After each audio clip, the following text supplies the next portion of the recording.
My name is Priya, and this is a story about what happens when the most invisible person in a building becomes the most important. It's a story about blood, but not in the way you might think. It's about sacrifice, about seeing people, about the terrible weight of gratitude, and what real change looks like when someone finally decides to listen. This is my story. But first, you need to understand what invisible means. I was 28 years old when I realized I had become furniture. Not metaphorically, actually, genuinely furniture. The kind of thing people move around without looking at, without acknowledging, without ever once thinking about the fact that furniture has a person inside it who can feel, who can want, who can dream.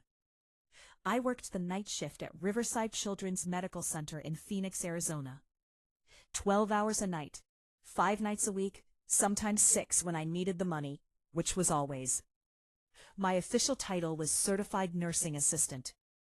The title sounded important until you understood what it meant. It meant I was at the very bottom of the hospital hierarchy.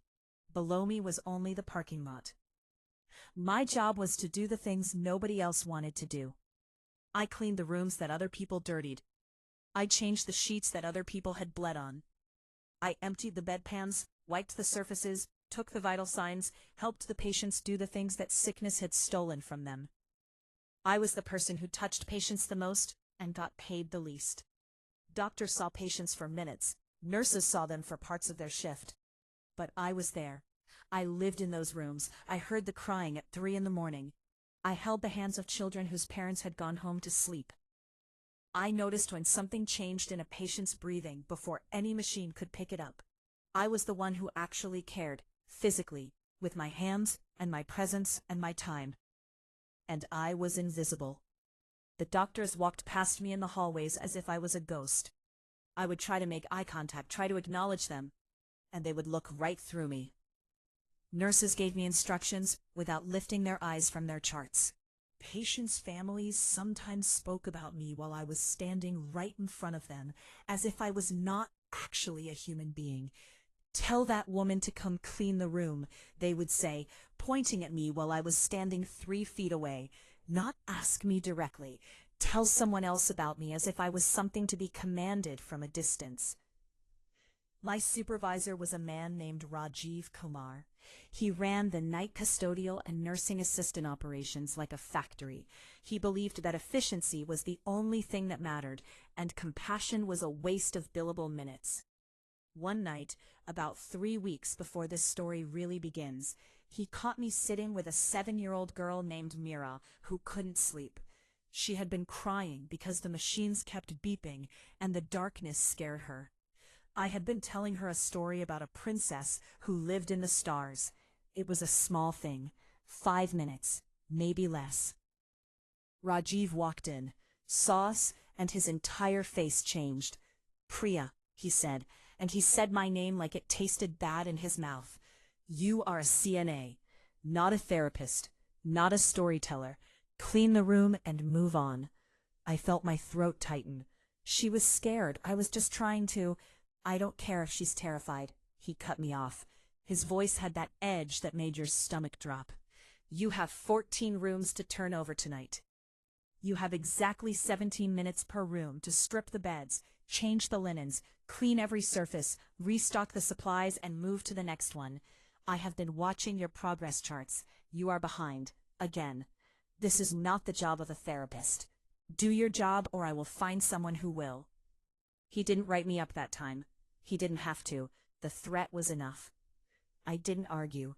I had learned a long time ago that arguing with people who had power over your paycheck was a luxury I could not afford. Not when my daughter needed me. Not when my mother needed me. Not when the weight of 2 people's survival was sitting on my shoulders. My mother's name was Deepa, and she was dying very slowly. Chronic kidney disease, stage 4, moving towards stage 5. She needed dialysis 3 times a week. Even with the insurance I had managed to get her through the hospital where I worked, the out-of-pocket costs were devastating. Co-payments, medications, transportation to the dialysis center. the special diet she needed but couldn't always afford, the extra care I had to pay for when I couldn't be there.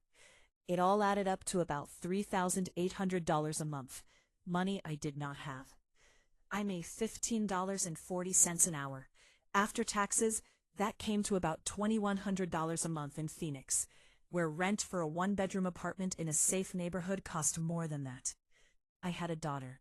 Her name was Aisha, and she was 6 years old. She lived with my mother most of the time, in my mother's apartment about 20 minutes from the hospital. I saw her in the early mornings after my shift, before she had to go to school. I made her breakfast. I packed her lunch. I held her while she was still asleep, and tried not to cry about the fact that I was paying someone else to be her mother during the day, while I worked nights to pay for her grandmother's medical care. My daughter had asked me once, about 2 years ago, why I always left her in the dark. She had been 4 then, small, still young enough to think the world was simple. "Because Mommy has to work, baby," I had told her. "But you work at night," she said. "Doesn't nighttime mean you should sleep?" I didn't know how to explain to a 4-year-old that grown-ups don't get to do what they should. We do what we have to do. I kissed her forehead and pretended it didn't break my heart every single time I left her there. No one at the hospital knew about my daughter. No one knew about my mother. I never complained. I never asked for help. I never mentioned my life beyond the moment I clocked in. I just showed up, did my job, kept my head down, and tried to survive. Every morning at 7:30, I walked out of Riverside Children's Medical Center and headed toward the parking lot where my car was waiting. It was a 2012 Honda Civic that I had bought with cash I didn't have 3 years ago when my mother's diagnosis came back. It broke down regularly. I fixed it with YouTube videos and prayer. It smelled like the coffee I drank too much of and the fear I carried everywhere. I would drive through the quiet Phoenix streets in the early morning light, past the billboards and the fast food restaurants that were just opening, and one billboard in particular always caught my eye. It was a massive advertisement for a company called Nexus Biotech Solutions. The tagline read, "Advancing Women's Healthcare, Advancing Lives." Beneath it was a smiling child, and beneath that was a logo worth billions.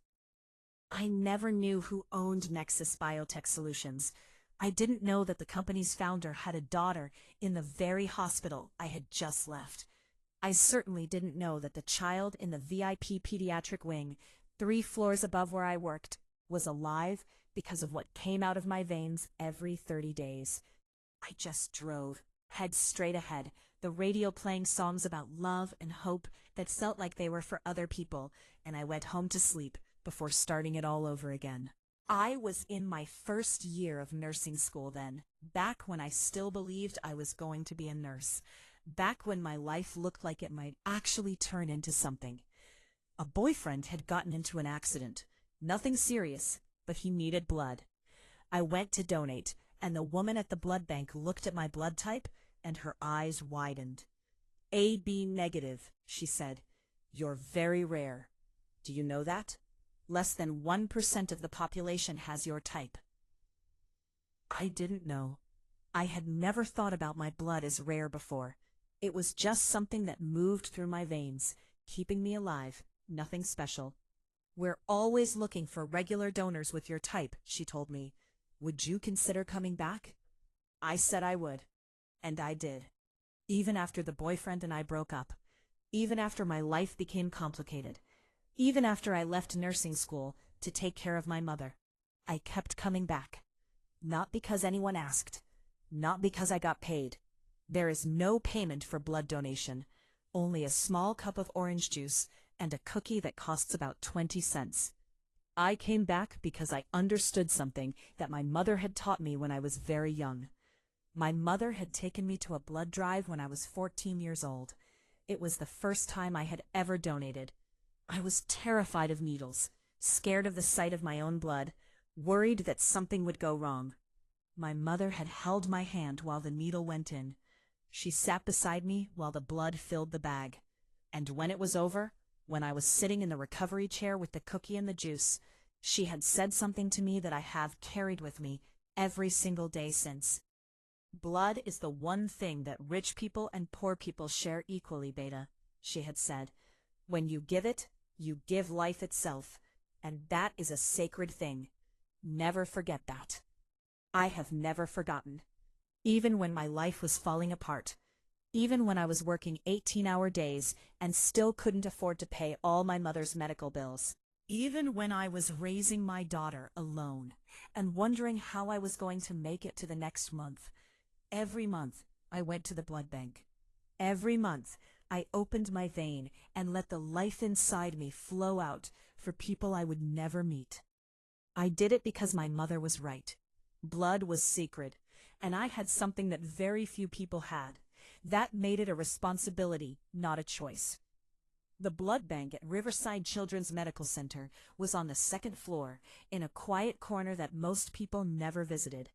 I would go there during my lunch break, which was usually around 3 in the morning, when the hospital was at its quietest. The same nurse worked there most nights. Her name was Susan, and she always smiled when I came in. "Priya, right on time," she would say. "You're like clockwork. Same day every month." "My mother says you have to be consistent with your giving," I would tell her.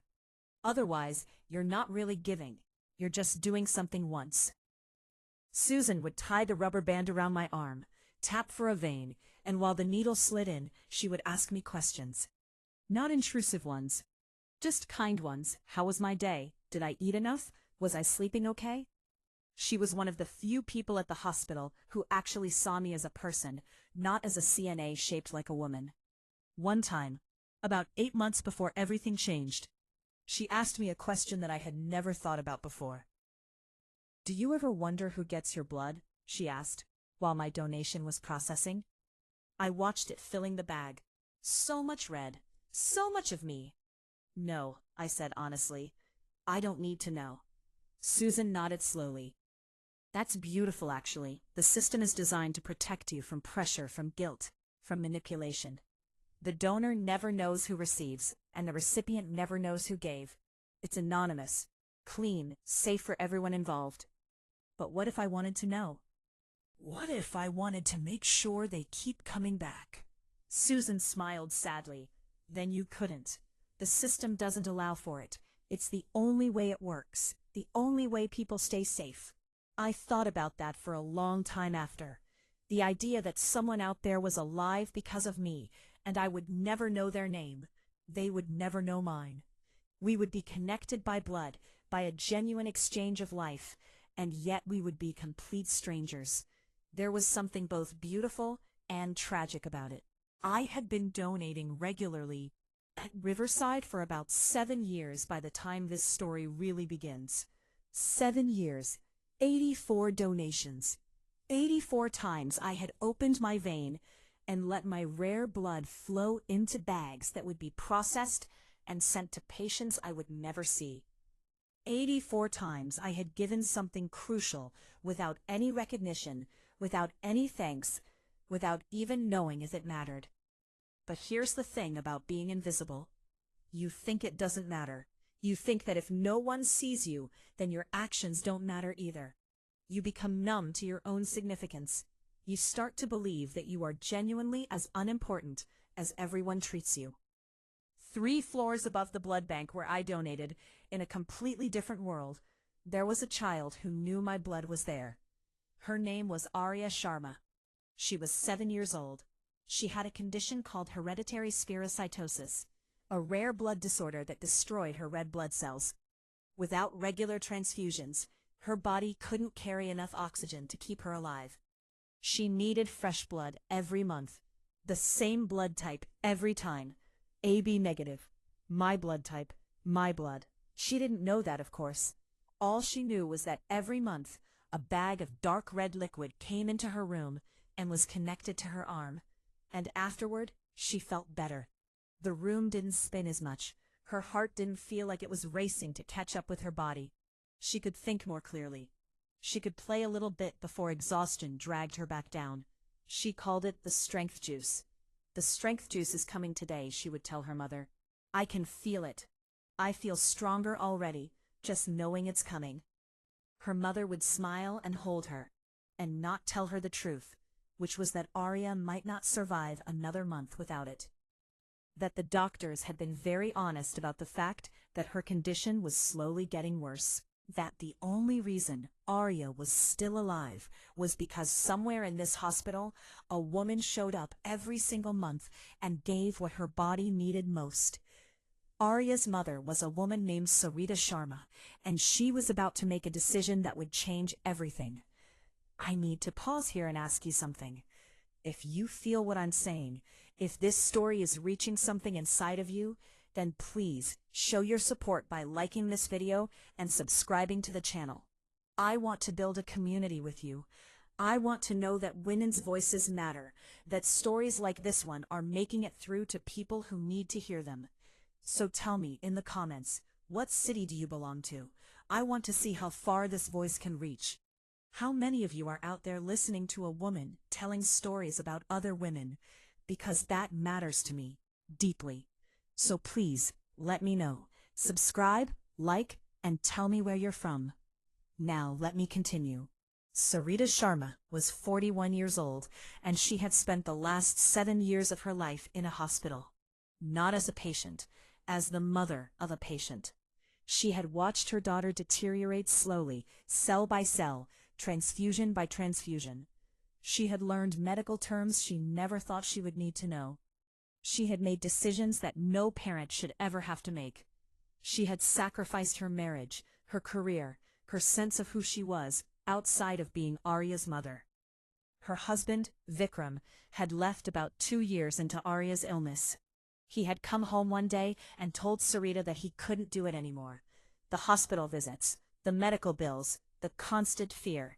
He had moved to California and started a new family with a woman who had no sick children and no complicated medical history. Sarita had not fought the divorce. She had simply accepted it the way she had accepted her daughter's diagnosis, as another terrible thing that she had to survive. She worked as a marketing executive at a pharmaceutical company. She sold medications for diseases she had never heard of, while her own daughter suffered from one that nobody understood. She had a good salary. She had excellent insurance. And it still wasn't enough. Arya's condition required specialized care that insurance didn't cover well. The medications she needed were expensive. The blood transfusions themselves cost money, even though the blood was donated for free. The hospital was not a charity, it was a business, and Arya's life was the transaction. One night, about a month before this story becomes the thing you're listening to, Sarita sat in the waiting room outside Arya's hospital room after another transfusion. She was exhausted in a way that sleep couldn't fix. She was reading through her daughter's medical chart, something she did obsessively, trying to find something the doctors had missed, some solution they hadn't thought of. A note from the blood bank caught her eye. Consistent donor, AB negative, monthly donations, excellent health markers, extremely reliable source. That was it. Just a clinical note. But something in Sarita began to shift. Someone out there was keeping her daughter alive. Someone was showing up every single month, without fail, opening their vein and letting their blood flow out of their body to save a child they would never meet. Sarita wanted to know who that person was. She wanted to thank them. She wanted to make sure they knew how much they mattered. She wanted to look them in the eye and tell them that their blood had saved her daughter's life more times than she could count. The next day, she went to Dr. Amrita Chatterjee, the head of pediatric hematology at Riverside Children's Medical Center. "I need to know who the blood donor is," Sarita said, and she said it the way a mother says things when she's willing to burn the world down to protect her child.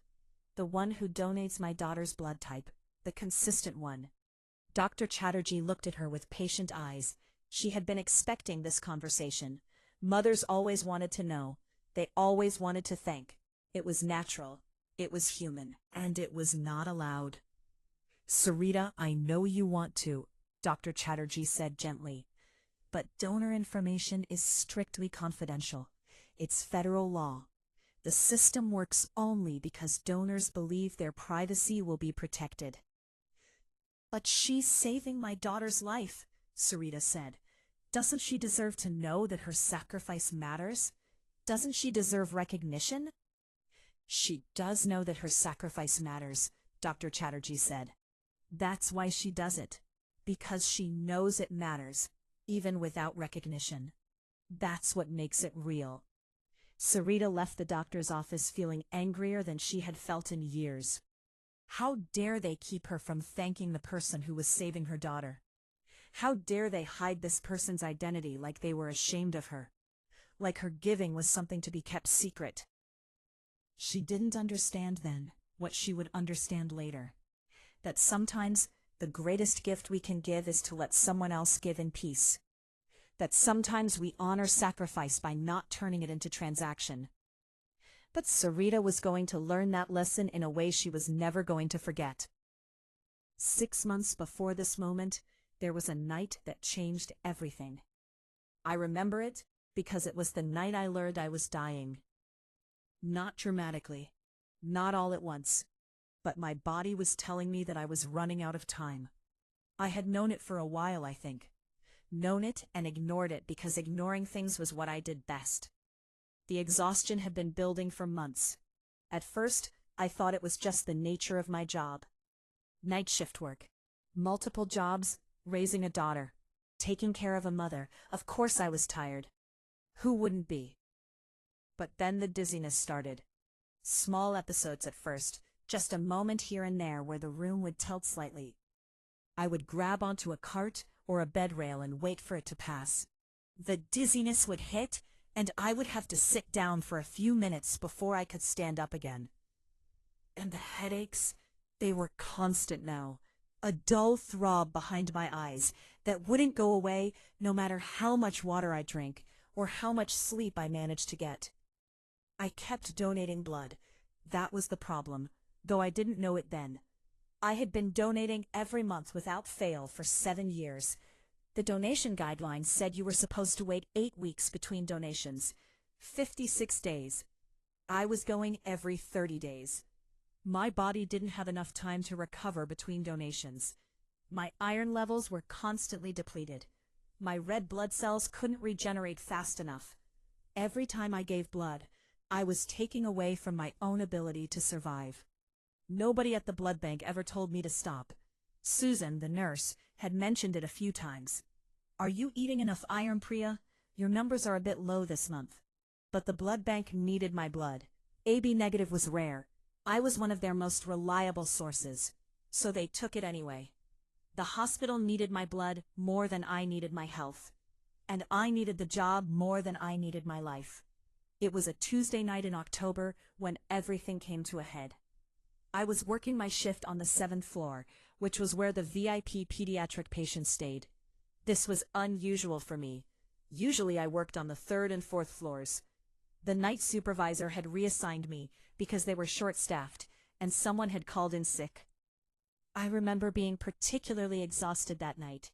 More than usual, my head was pounding. The fluorescent lights in the hallway seemed too bright, too harsh. Every step felt like I was moving through water. At around 11:30, I was assigned to do a deep clean of one of the VIP patient rooms.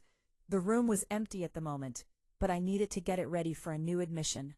I pushed my cart into the room and started with the windows, wiping down the glass with a cloth and some spray that smelled like chemicals and fake lavender. That's when the dizziness hit. It hit hard and fast, the kind that doesn't give you time to sit down or grab onto something. The room just started spinning, and I felt my knees start to buckle. I reached out and caught the edge of the window frame. My hand made a sound against the glass like a crack, but it held. I held onto it and waited for the spinning to stop. It took about 30 seconds.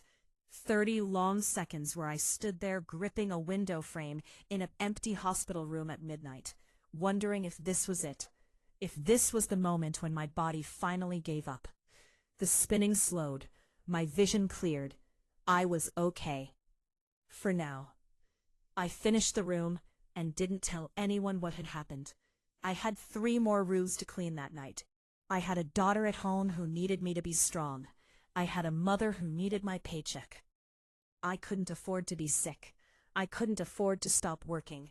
I couldn't afford to be anything less than invincible. So I kept cleaning. I kept moving. I kept pretending that my body wasn't slowly shutting down. The next morning, I made an appointment with a doctor. Not at Riverside, where people knew me. At a free clinic across town, where I didn't have to worry about running into my supervisor. A young doctor examined me, took some blood work, and came back with a face full of concern. "Your hemoglobin is dangerously low," she said. She showed me the numbers, and I didn't understand them, but I could understand her tone. "How often are you donating blood?" "Once a month," I said. "It's very important. It's not important enough to kill yourself over," she said bluntly. "Your body is in a state of chronic iron deficiency. You are constantly running on empty. If you keep this up, you're going to have organ failure. Do you understand me? Your heart, your liver, your kidneys. They can all start to fail if you don't give your body time to recover." "I have to donate," I said, and I meant it. I wasn't trying to be noble. I was stating a fact.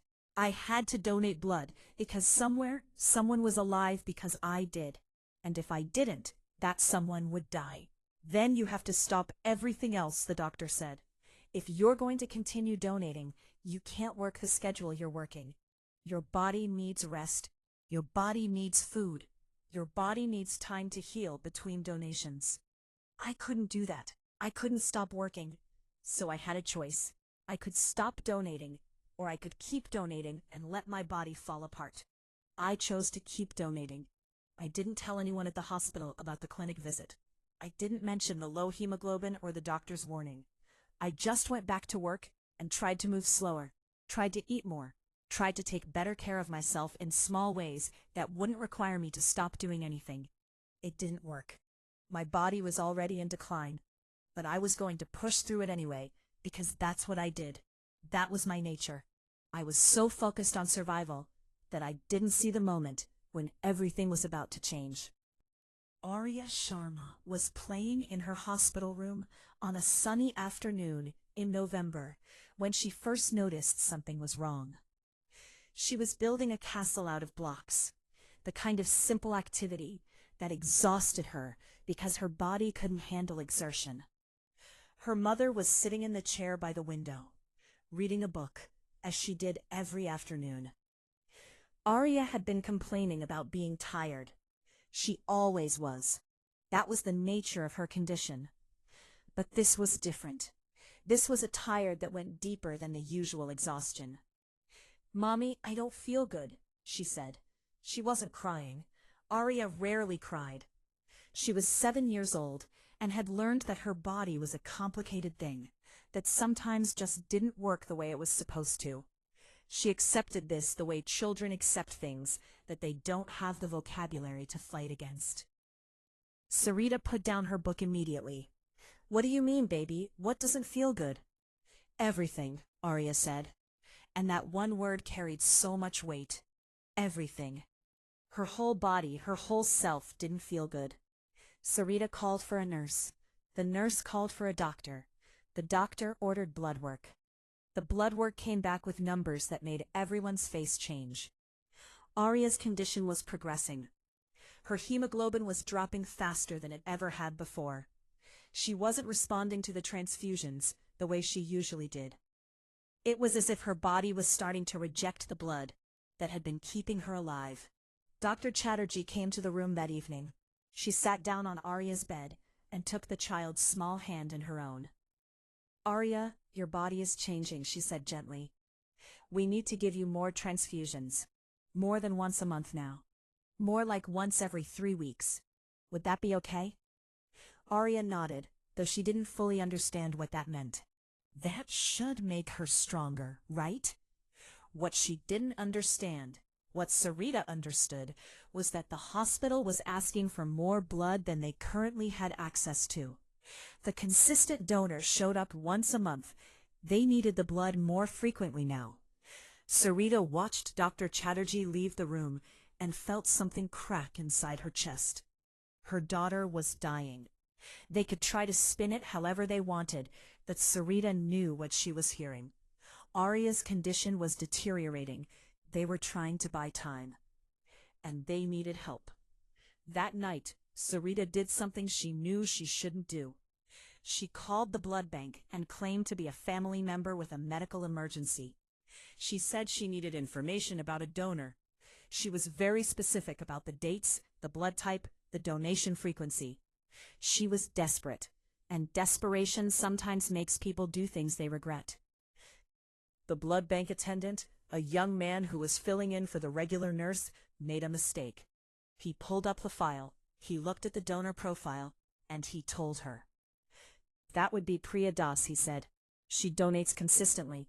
Very reliable donor, excellent health markers, perfect for emergency situations. Sarita had a name. For the first time she knew the name of the woman who was saving her daughter's life. She wrote it down on a piece of paper with a shaking hand. Priya Das, Priya Das, Priya Das. She said it out loud to see how it felt on her tongue. And then she did what any mother would do in her position. She was invisible in her own way, and it gave her access. She found my name on the staffing board in the hallway outside the administrative office. Priya Das, night shift, 7 p.m. to 7 a.m., 5 days a week. She asked one of the nurses about me, casually, like she was just making conversation.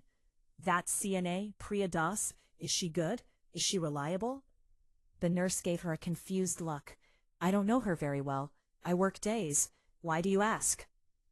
Sarita smiled and made up a story about needing reliable night staff for a special project. It was easy to lie. It was easy to be someone else, someone with power, someone who belonged. The next night, she came back to the hospital at 7 p.m. She sat in a visitor's chair in a waiting area on the 3rd floor, where she could see into the hallway, but wasn't too visible herself. And she waited. At 7:45, I came out of a patient's room pushing my cleaning cart. I was thin. Sarita noticed that immediately. Too thin. The kind of thin that comes from not eating enough, from working too hard, from carrying too much weight on your shoulders. I looked tired, in a way that wasn't just about being tired. I looked like someone who had stopped believing that things would ever get better.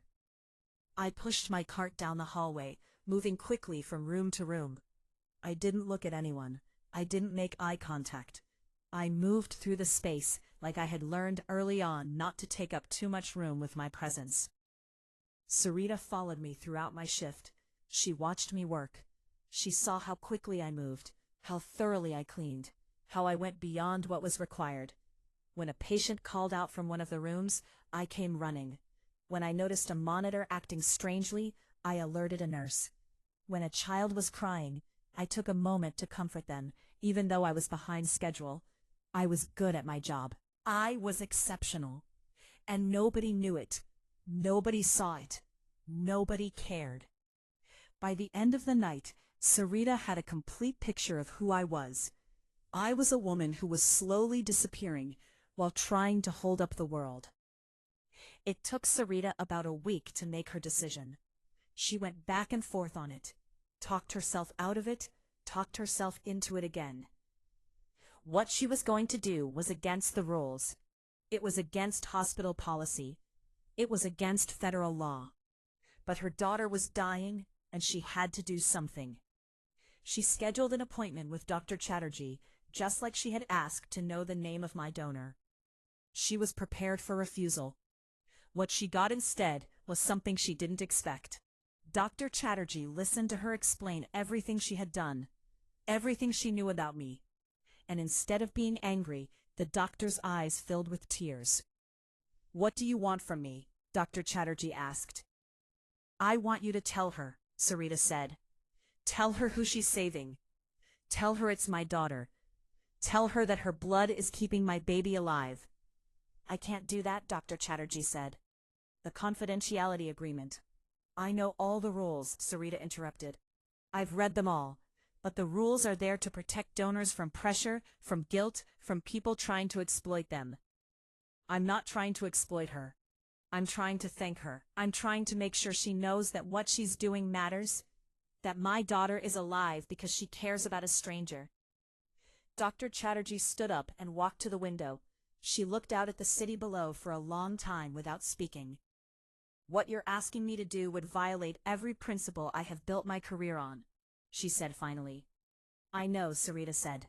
"And if it was your daughter, if she was dying, and you knew someone who was saving her life, wouldn't you at least want to thank them?"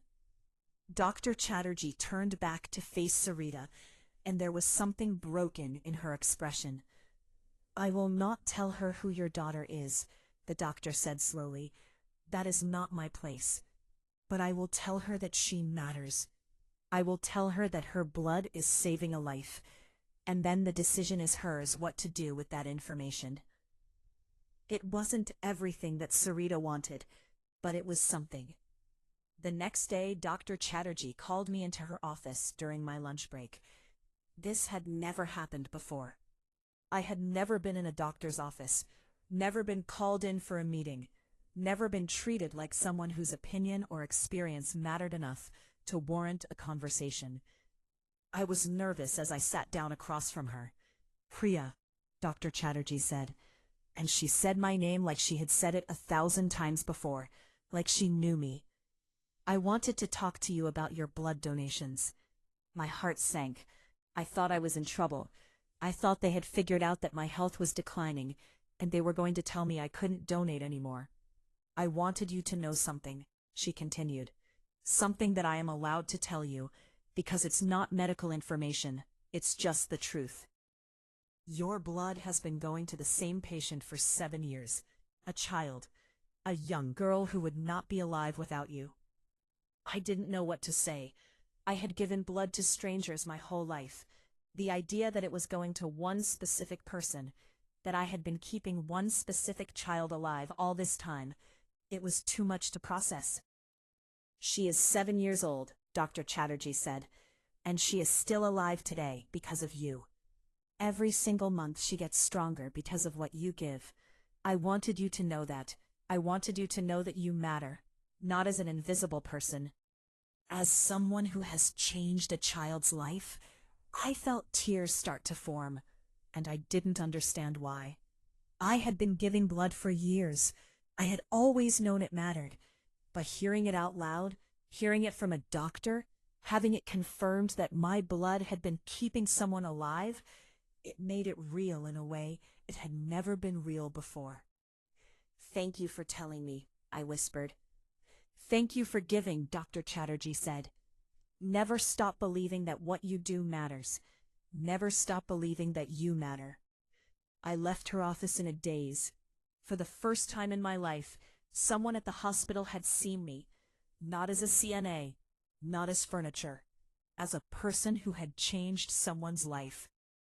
I didn't know it yet, but that conversation was going to set everything in motion. Everything was about to change. That night, I made a decision that almost killed me.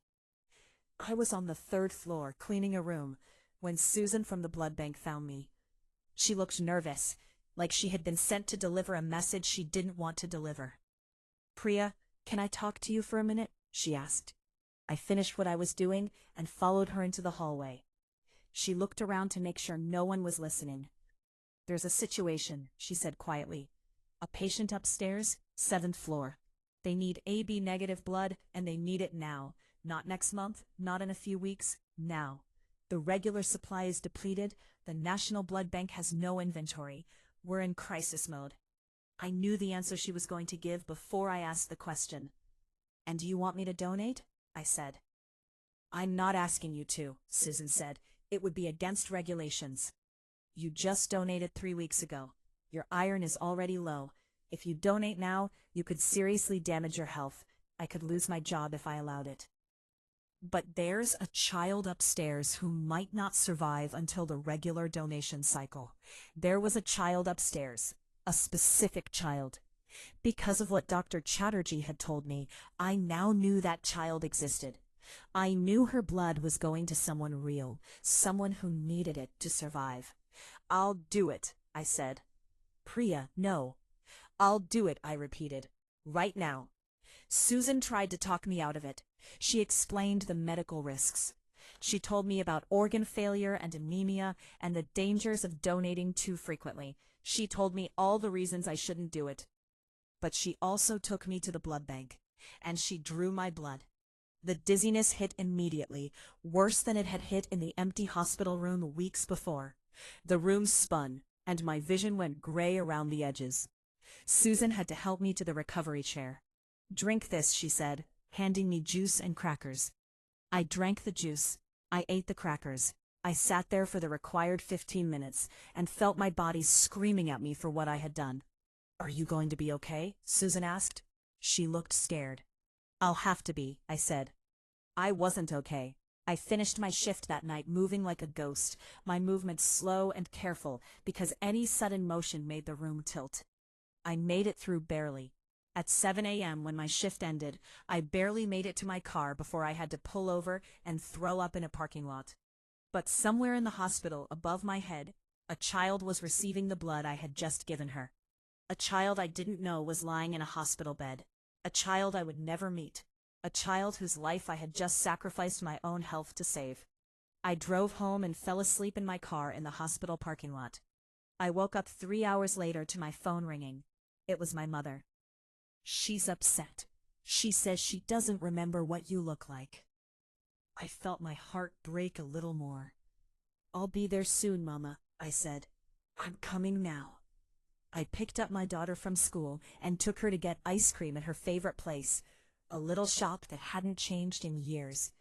Aisha had rainbow sprinkles all over her face, and I tried to be present with her, tried to be the mother she needed, but I was still dizzy from the early blood donation. "Mommy, you're making a funny face," Aisha said. "Are you sad?" "No, baby," I said. "Mommy is just tired." "From working at night?" she asked. "Yes, baby, from working at night." She didn't understand yet that I was working at night because there was no other way for us to survive. She didn't understand yet that the reason I was always tired and always absent was because I was trying to hold up a life that was constantly crumbling. She would understand eventually. That was the thing that broke my heart the most. Eventually, she would understand exactly what kind of sacrifice it takes to survive in poverty, and I wouldn't be able to protect her from that knowledge anymore. Sarita waited for 3 days after she knew I had donated the emergency blood. She waited because she wanted the dust to settle, because she wanted to see if her daughter's condition improved, because she wanted to confirm that my blood had, in fact, made a difference. And it had. Arya's color improved within hours of the transfusion. Her energy returned. She was smiling again, playing again, being 7 years old instead of being a medical anomaly. On the 3rd day, Sarita made a decision that she had been wrestling with since she learned my name. She was going to find me outside the hospital. She was going to break every rule of confidentiality and privacy that protected me. She was going to tell me the truth. She didn't do it to get close to me. She didn't do it to exploit me or manipulate me. She did it because she was a mother, and she needed to thank the woman who was keeping her daughter alive. I was walking to my car at 7:30 in the morning when she approached me. It was a morning just like any other morning, cold and dark and early. I had worked my night shift. I was exhausted. I was still recovering from the early donation. I was thinking about going home and sleeping for 12 hours. A woman stepped out from behind a car in the parking lot. "Priya Das," she said. I stopped. I didn't recognize her. "Yes," I said cautiously. "Who are you?" "My name is Sarita Sharma," she said, "and I need to talk to you about something very important." And my entire world shifted. Sarita Sharma stood in front of me in that parking lot, and I could see in her face that whatever she had to tell me was something that would change everything. "I'm sorry to approach you like this," she said. "I know it's unusual. I know it's probably frightening. But I had to find you. I had to thank you in person." "Thank me for what?" I asked. Some part of me had suspected, since Dr. Chatterjee had told me about the child on the 7th floor. "My daughter," Sarita said, and her voice broke slightly on the word. Her name is Arya. She's 7 years old. She has a blood disorder called hereditary spherocytosis. Without regular blood transfusions, she would die. Her blood type is very specific, AB negative. For the last 7 years, the same person has been donating blood to keep her alive. That person is you. I felt the ground shift beneath my feet. Not metaphorically, literally. The world tilted, and I had to grab onto a nearby car to keep myself upright. "How do you know this?" I whispered. "That's not important," Sarita said. "What's important is that you know. You are saving my daughter's life every single month. You are the reason she is still here. You are the reason she gets to go to school and draw pictures and play with dolls and dream about growing up." I couldn't speak. I couldn't process what she was telling me. For 7 years I had given blood to strangers. I had never thought of it as specific or personal. It was just a donation. It was just blood. It was just what I did. But now it had a name. Arya. A 7-year-old girl with a disorder I had never heard of. A child who was alive because of what came out of my veins every 30 days. "I don't know what to say," I said. "You don't have to say anything," Sarita said. "I just needed you to know. I needed you to understand that your sacrifice matters, that you are not invisible, that there is a specific child who exists in this world because you believed that your blood was sacred and worth giving." She reached into her purse and pulled out a photograph. It was Arya, a smiling 7-year-old with dark eyes and long black hair, sitting in a hospital bed, but smiling so widely it looked like it might split her face in half. "This is the girl you've been keeping alive." I took the photograph and looked at it for a long time. Arya had a face that looked wise beyond her years, the kind of wisdom that comes from pain, from suffering, from understanding at an early age that your body is not something you can take for granted. "She's beautiful," I said. "She's alive because of you," Sarita said. I looked up at Sarita, and I saw something in her that I recognized. Desperation, exhaustion, the look of someone who had been holding their breath for so long that they had almost forgotten how to breathe. I knew that look because I saw it every time I looked in the mirror. "You're her mother," I said. "I am," Sarita said, "and I am here to ask you something. Will you keep giving? Will you keep coming back? Because without you, my daughter dies, and I don't know how to live in a world where she doesn't exist." I thought about what she was asking me. I thought about my body, already compromised from years of too frequent donations. I thought about the dizziness and the headaches and the way I had started to feel like I was fading away. And then I thought about Arya, a 7-year-old girl with a smile that could light up a hospital room.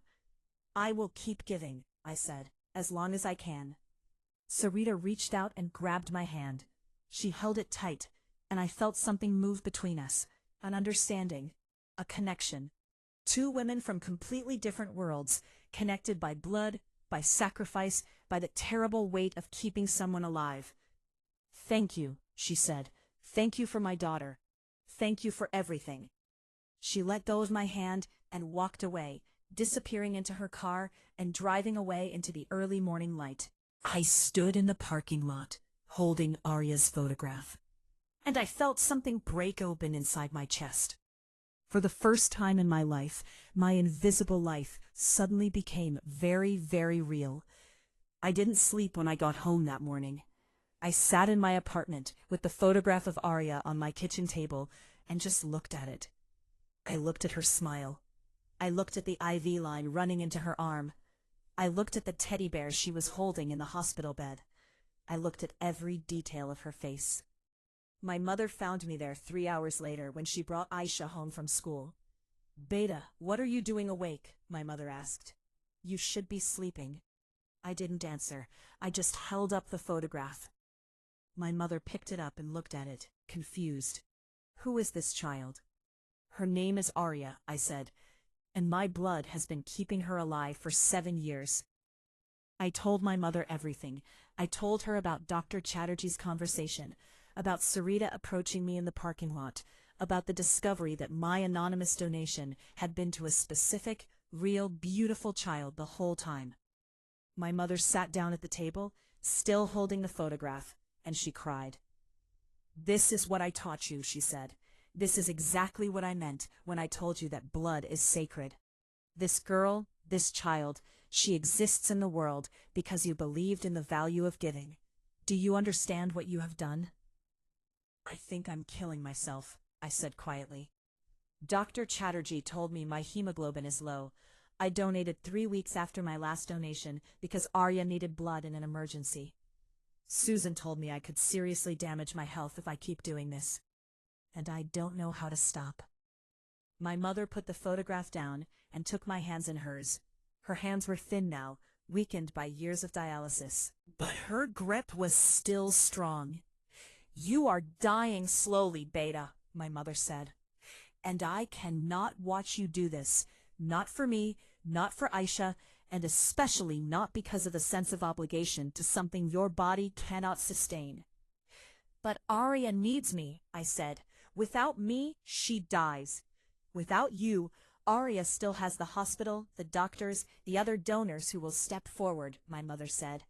"But Aisha has only you. And I have only you. And you are worth more than this. You are worth more than your blood." I knew she was right. I knew that my body couldn't keep doing this, but I also knew that I couldn't stop. Because Arya had a face now. Arya had a smile. Arya was no longer an abstract concept of a stranger who benefited from my donation. She was a real child who was counting on me to show up every month and bleed for her. That burden was heavier than the physical burden of donating blood when my body couldn't handle it. I had made a choice, standing in that parking lot with Sarita, and now I had to live with the consequences of that choice. That I was a real woman who cared about her enough to risk my own health to keep her breathing.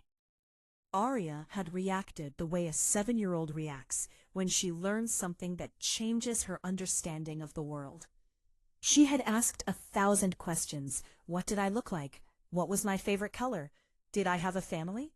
Did I have other children? Where did I live? What was my dream? Sarita had answered what she could. She showed Arya the photograph of me over and over again.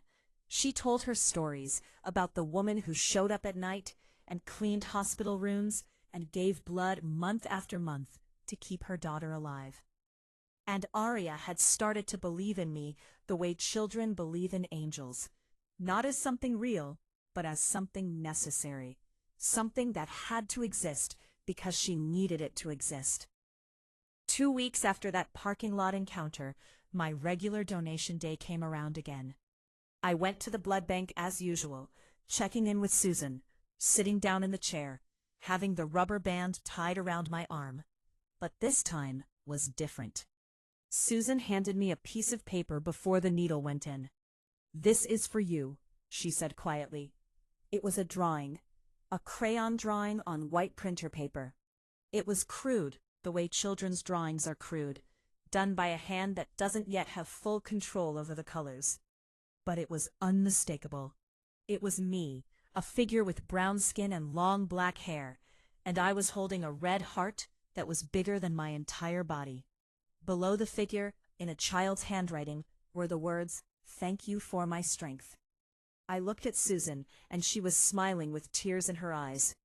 "Arya drew that," she said. "Her mother brought it in this morning. She asked me to give it to you. She said you should know that the girl upstairs thinks you're a superhero." I held that drawing and felt something shift inside me. For 28 years, I had lived as an invisible person. For 7 years, I had given my blood to a stranger. And now that stranger had a face and a name, and she thought I was a superhero. I was not a superhero.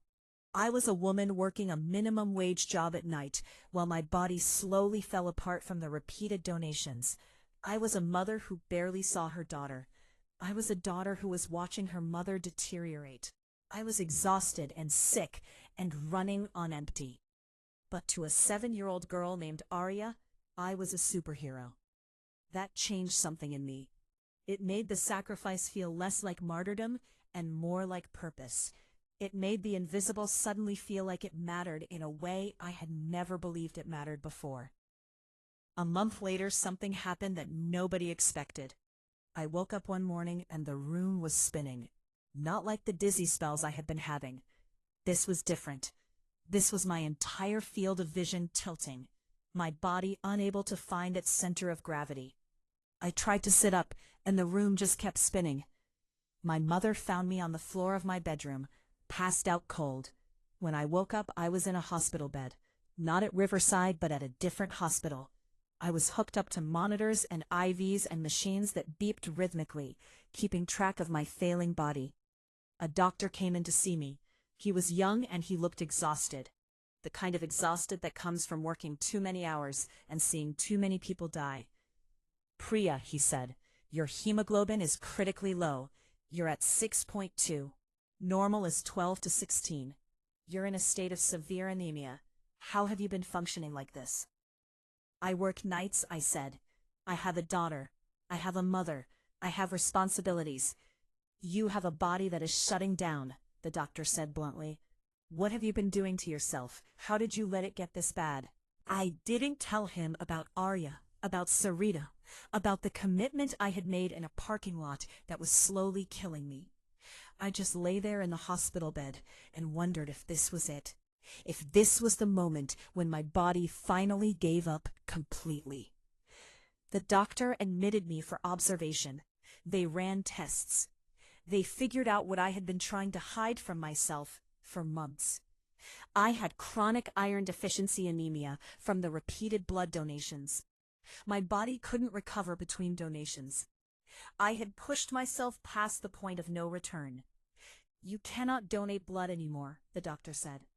"If you donate even one more time, you could have a stroke, a heart attack, organ failure. Your body simply cannot handle it. Do you understand me?" I understood, but understanding and accepting are two different things. I lay in that hospital bed and thought about Arya. I thought about the drawing she had made. I thought about Sarita waiting in that parking lot because she needed to thank me. I thought about the photograph of a 7-year-old girl with a smile that looked like it came from pure light. And I cried because I knew what I had to do, and I knew it would hurt in a way that had nothing to do with my body. Sarita got the call from the hospital social worker 3 days after I was admitted. "Your daughter's primary blood donor has been hospitalized," the social worker said. "She has severe anemia from the repeated donations. She will not be able to donate anymore." Sarita's stomach dropped. "Who is she?" Sarita asked immediately. "I'm sorry, but that information is confidential," the social worker said. "However, I wanted to let you know because it affects your daughter's care plan. We will need to find alternative donors, or Arya may need to shift to a different treatment protocol." Sarita hung up the phone and immediately drove to the hospital. She found me in my hospital room, hooked up to machines, looking like a ghost of the woman she had met in the parking lot just weeks before. "Oh my God," she said when she saw me. "Oh my God, Priya, what happened?" "I pushed too hard," I said.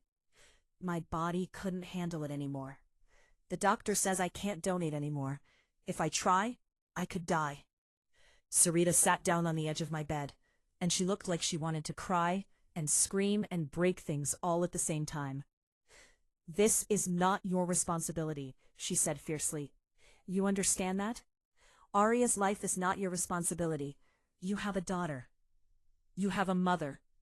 You have a life to live. You don't owe any of us your health." "I know," I said, "but I made a choice. I chose to keep giving. And now you're in a hospital bed," Sarita interrupted. "Now your daughter is at home wondering where her mother is. Now your mother is terrified. This is what happens when we sacrifice ourselves completely for other people. We disappear, and the people we love are left behind trying to figure out what happened to us." I had never heard her speak to me this way. I had met Sarita as a grateful mother, desperate and determined, angry at the situation, angry at the system that had allowed this to happen, angry at herself for being the reason I had pushed myself past my breaking point. "I'm sorry," I said.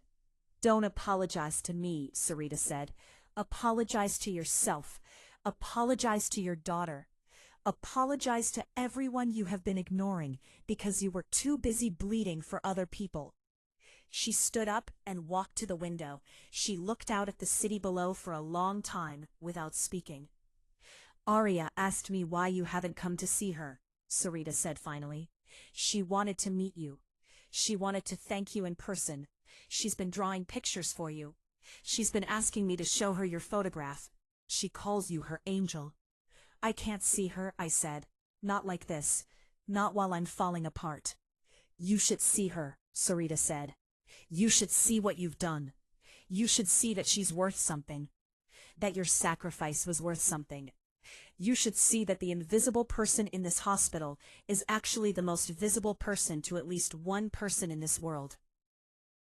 They released me from the hospital 4 days later with strict instructions to rest, to eat iron-rich foods, to not exert myself, and to absolutely not donate blood under any circumstances.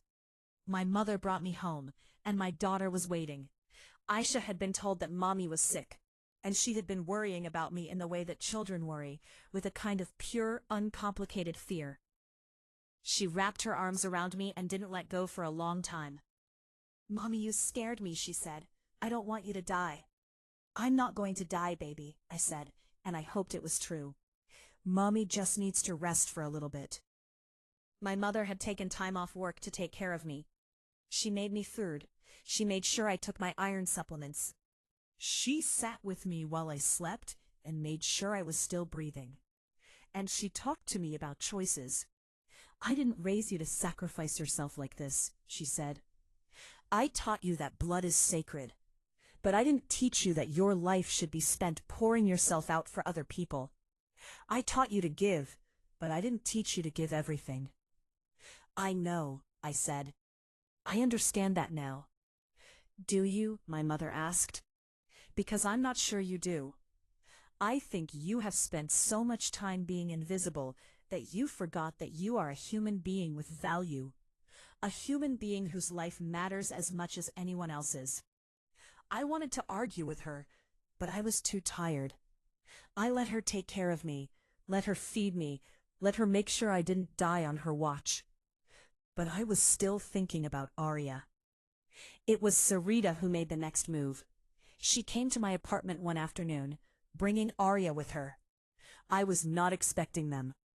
I was sitting on my couch, recovering, trying to regain my strength, when my mother opened the door, and there was a 7-year-old girl standing in my living room.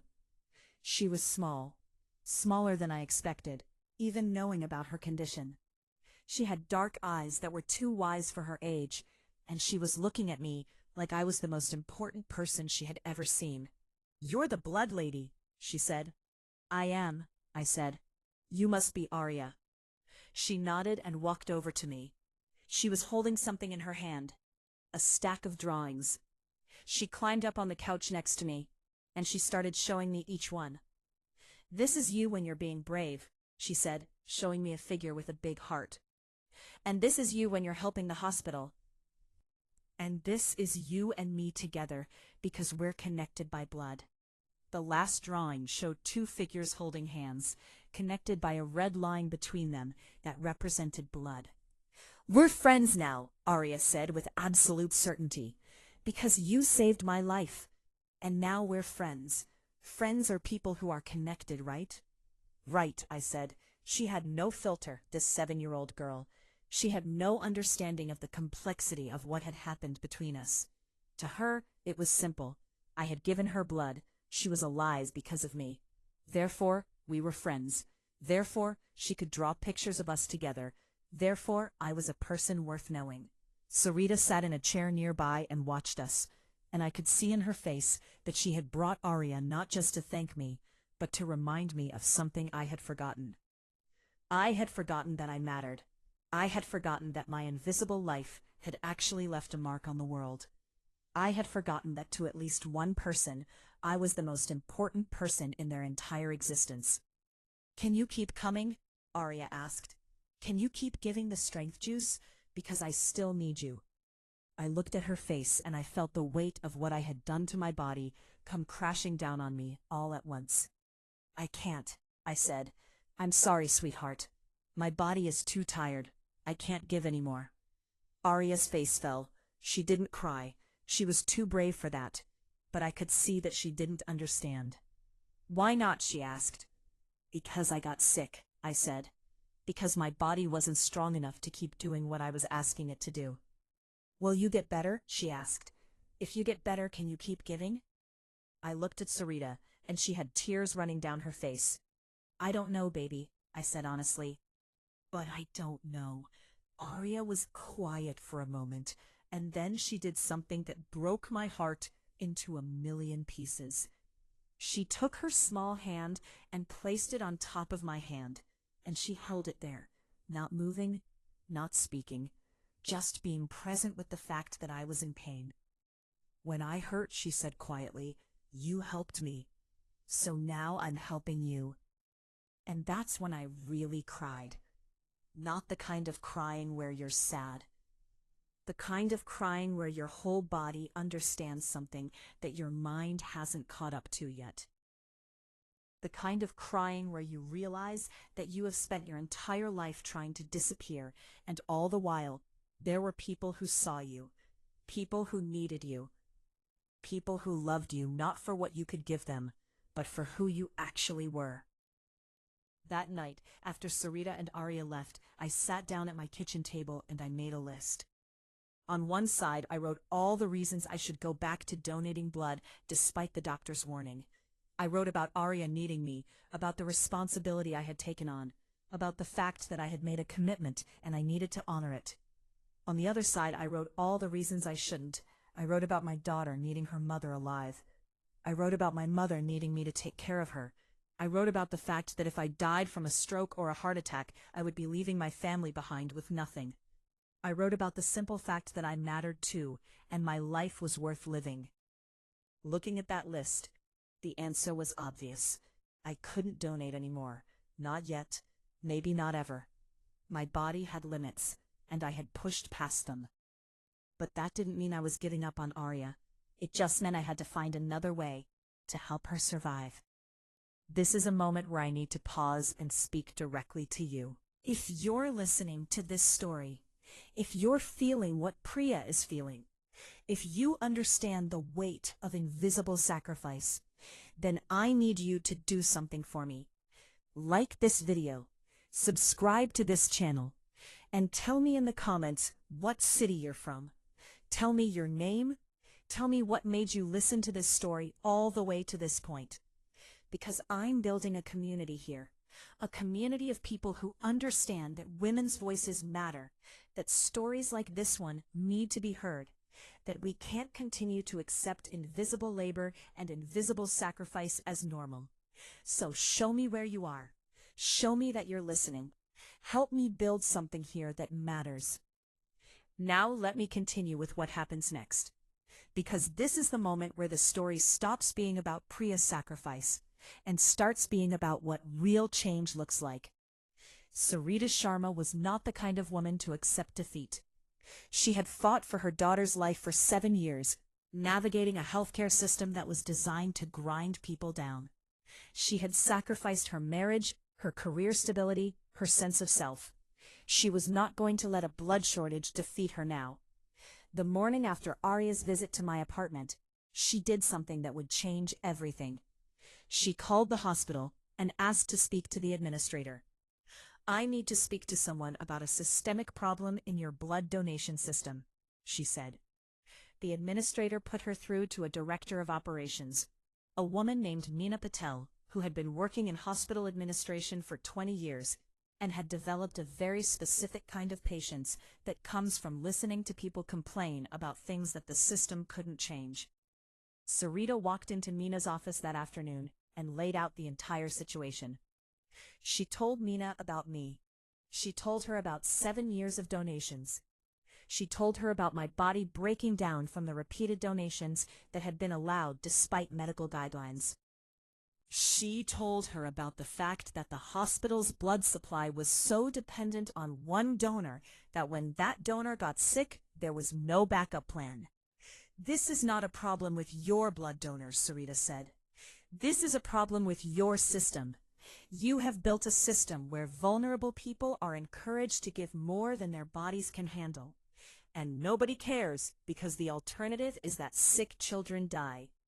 But the vulnerable person gets sick and suddenly she's useless to you.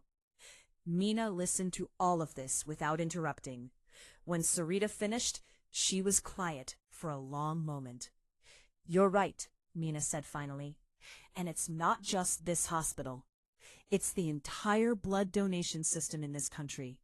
We are dependent on an inadequate number of donors, and the donors we do have are often vulnerable populations who can't afford to say no. We have built a system that exploits people's goodness." "So what are we going to do about it?" Sarita asked. Mina looked at her for a long moment. "I don't know," she said. That conversation led to a meeting. That meeting led to a series of meetings. Mina started digging into the blood donation records at Riverside Children's Medical Center. She looked at who the regular donors were, and she found a pattern. Most of them were women. Most of them were from low-income backgrounds. Most of them had medical histories that suggested they were already in fragile health. The hospital's blood supply was being sustained by people who could least afford to give it. Mina brought her findings to the hospital's board of directors. She brought in Dr. Chatterjee, who had been keeping detailed records of my health decline. She brought in Susan from the blood bank, who had documented all the times she had warned me about donating too frequently, and had been overruled by the administrators who needed the blood. She built a case, not just about me, but about a systemic failure. A system that treated blood donation as an obligation rather than a gift, that encouraged vulnerable people to donate beyond their physical capacity, that benefited from their sacrifice without ever acknowledging it or protecting them. The board listened, and they realized something that they had never wanted to admit. They were dependent on people like me. They were dependent on poor women showing up every month and bleeding for them. And they had built a system that would allow me to bleed to death, rather than admit that the system itself was broken. "We need to change this," Mina said at the board meeting.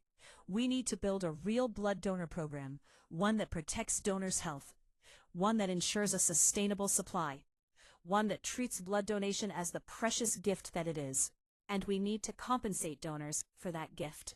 There was resistance. There was always resistance when you suggested paying people for something they had been giving for free. But then Mina told them about me. She told them about a woman who had worked night shifts at their hospital, cleaning up after their doctors, making their doctors look good, and in her spare time, giving blood that was keeping one of their VIP patients alive. She told them about my hospitalization, about my anemia, about the fact that I was still recovering in my apartment because I had pushed my body past its breaking point. "That woman is a hero," Mina said, "and we treated her like she was disposable. And I will not accept that anymore. If this hospital is going to survive, if our patients are going to survive, we need to acknowledge what people like her do, and we need to make sure they are protected." The board voted to implement a new blood donor program. The first thing they did was establish a minimum compensation for blood donors. Not a lot, $30 per donation. It wasn't much, but it was something. It was an acknowledgement that blood was not just a gift, it was also labor, and labor deserved to be paid. The second thing they did was establish strict health monitoring for regular donors. Every 3 months blood work, every 6 months a full physical exam. If at any point a donor's health markers suggested they were in danger, they would be immediately pulled from the donor rotation, paid for a month's worth of donations whether they could donate or not, and given resources to recover. The third thing they did was establish an annual recognition program for regular donors. Not just a thank you, but an actual ceremony where donors were honored for their contribution. And the fourth thing they did was something that nobody expected. They hired me. Not as a CNA anymore, as the director of the Donor Health and Safety Program. My job would be to oversee the new system, to make sure donors were being protected, to work with medical staff to ensure that the hospital's blood supply was sustainable and ethical. Mina called me at home to tell me the news. I thought she was crazy. "I'm not qualified for that job," I said. "You lived it," Mina said. "You understand from the inside what it feels like to be a donor in a system that doesn't protect you. That qualification is worth more than any degree. I need to rest. Then rest, Mina said. Start the job when you're ready. In the meantime, the hospital will provide you with a salary, enough to cover your mother's medical bills and your daughter's education, enough so that you don't have to disappear anymore. You have value, Priya. It's time you believed that too. I cried when I hung up that phone. Not because I was sad, because for the first time in my life, someone with power had actually listened to someone without it. Someone had actually changed something. 3 months later, I returned to Riverside Children's Medical Center. But this time, I wasn't cleaning rooms at night. I was walking through the hospital during the day, wearing a badge that said Director of Donor Health and Safety, meeting with medical staff about building a better system. The first day I walked back into the building, I was terrified. I was terrified that people would look at me the way they always had, like I was invisible, like I didn't belong. I was terrified that becoming a director wouldn't actually change anything, that I would still be invisible, just in a different uniform. But then I ran into Rajiv Kumar, my old supervisor, in the hallway. He looked at my badge, and I watched his face change.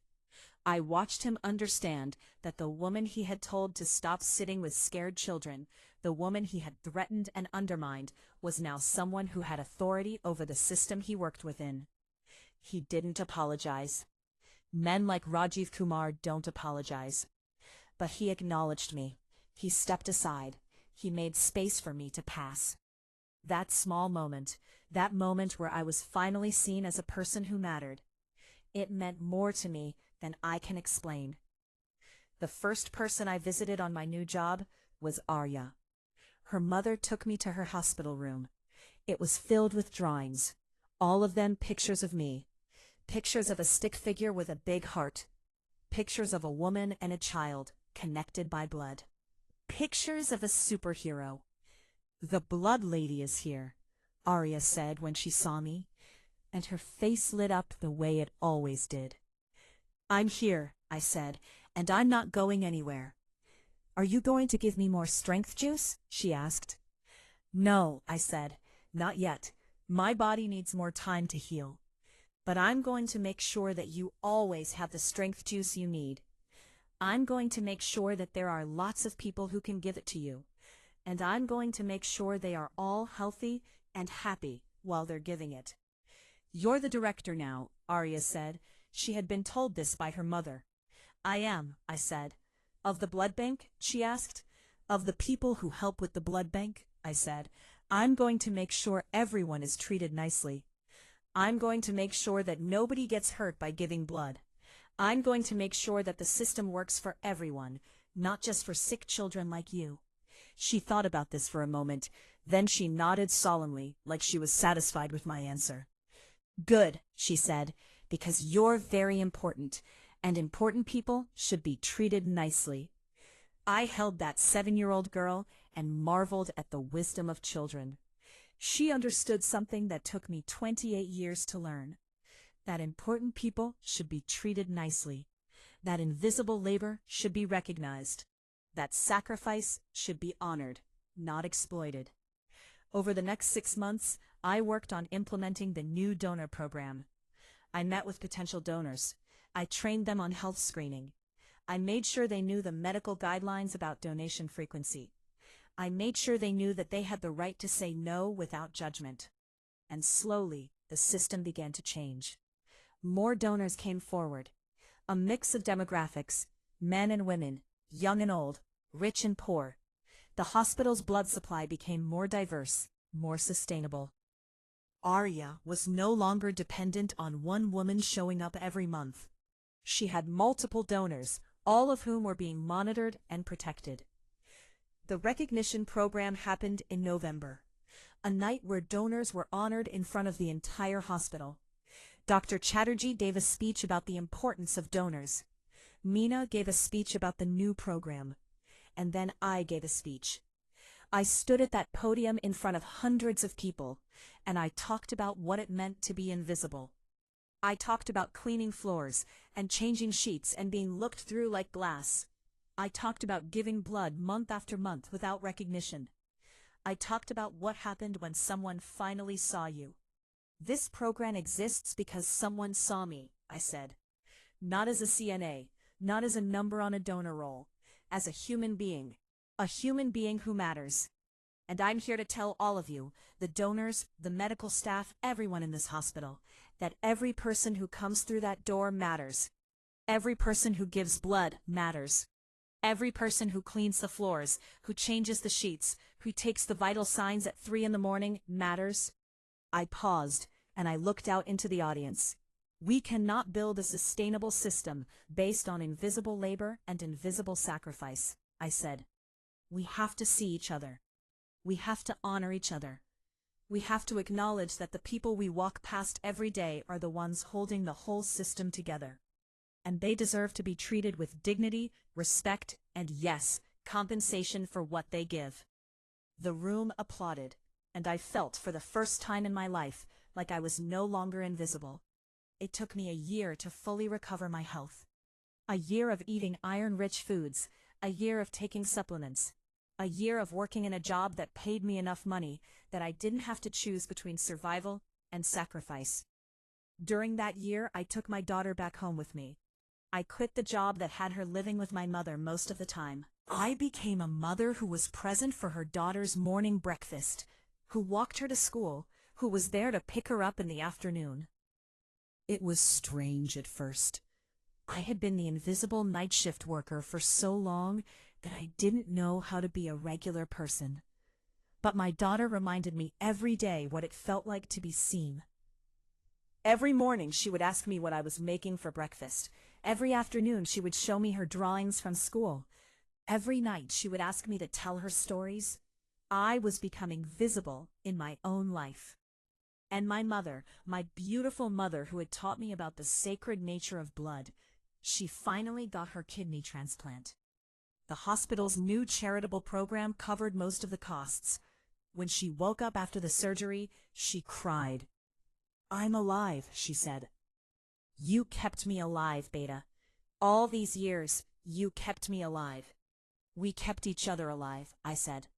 Aria's condition continued to improve as she got older. The combination of regular transfusions from multiple healthy donors and improvements in her treatment protocol meant that by the time she was 10 years old, her hereditary spherocytosis was well controlled. She was still not cured, but she was living a relatively normal childhood.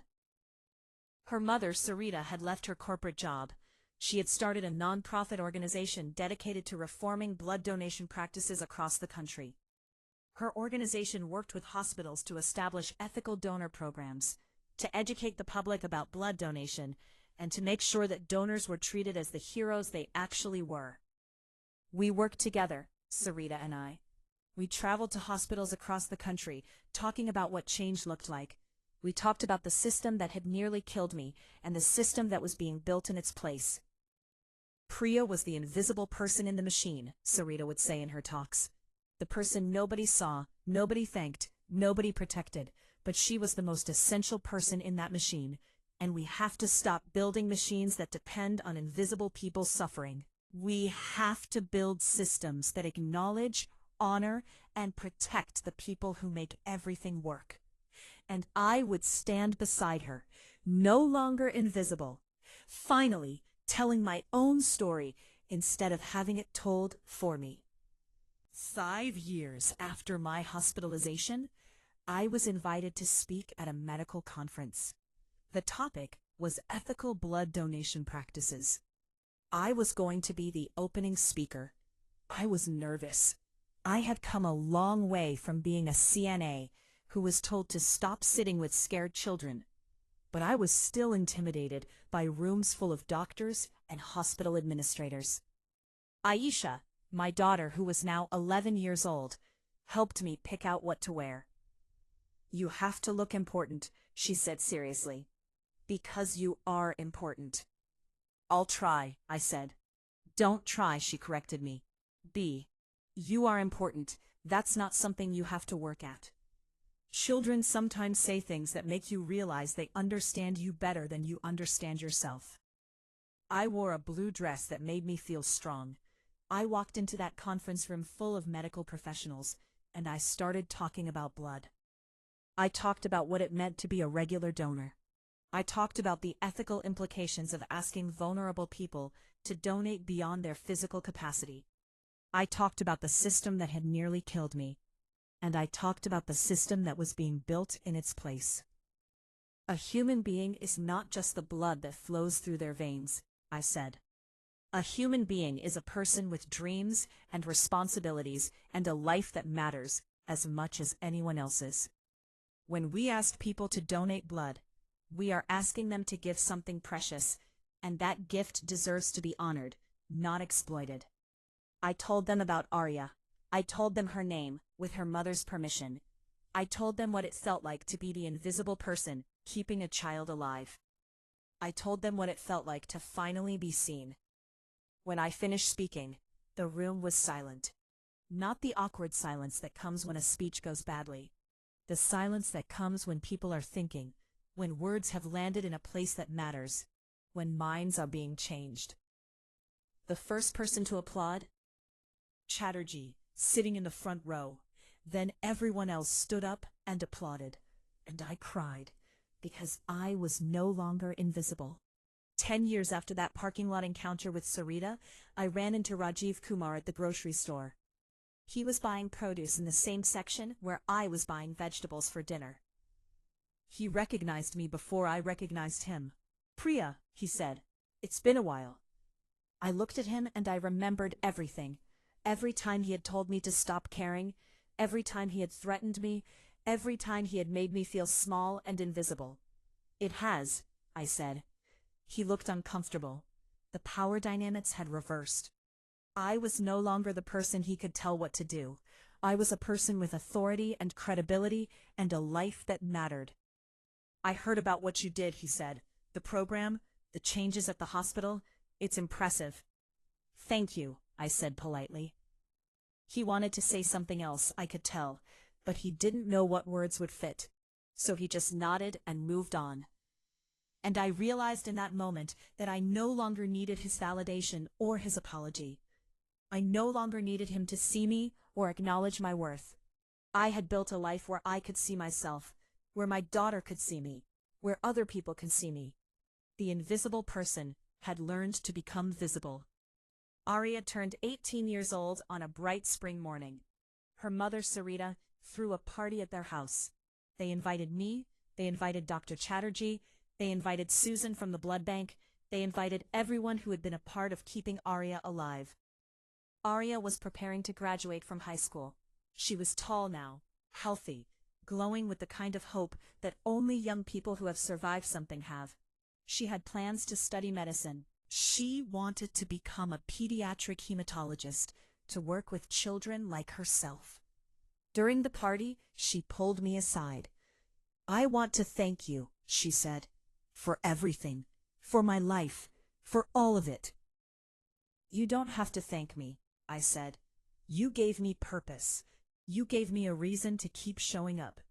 You made my invisible life visible. And you gave me life," she said. "That's something that can never be repaid. I just want you to know that I understand that. I understand what you sacrificed."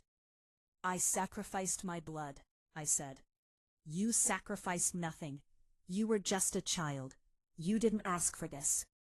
"No," she said, "but I also didn't take it for granted, and I want to make sure that what you did, what we went through together, means something. That's why I'm going to be a hematologist. That's why I'm going to spend my life making sure that what happened to you doesn't happen to other donors. That's how I'm going to repay you." She was going to repay me by changing the system, the way Sarita had, the way I was trying to do. She was going to take her survival and use it to make sure that other people didn't have to sacrifice themselves the way I had. That was more than I could have ever asked for. I want to pause here and speak to you directly one more time.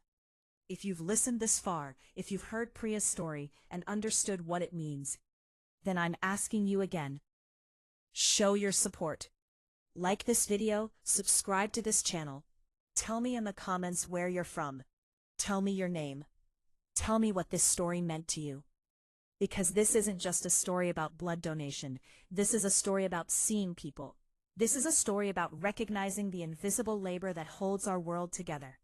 This is a story about what happens when we finally decide to look at each other.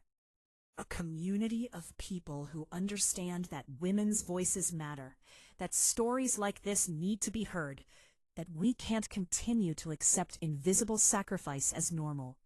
So please, show me where you are. Help me build this, because Priya's story is real. Not the details, not the specific names and places, but the truth of it. The truth that there are people in our hospitals, our schools, our offices, our homes who are giving everything and getting nothing in return. It's time we saw them. It's time we honored them. It's time we changed the systems that depend on their suffering. Will you help me do that? Will you help me see and honor the invisible people in your own life? 15 years after Sarita approached me in that parking lot, I was invited to give the keynote speech at a national medical conference on healthcare equity.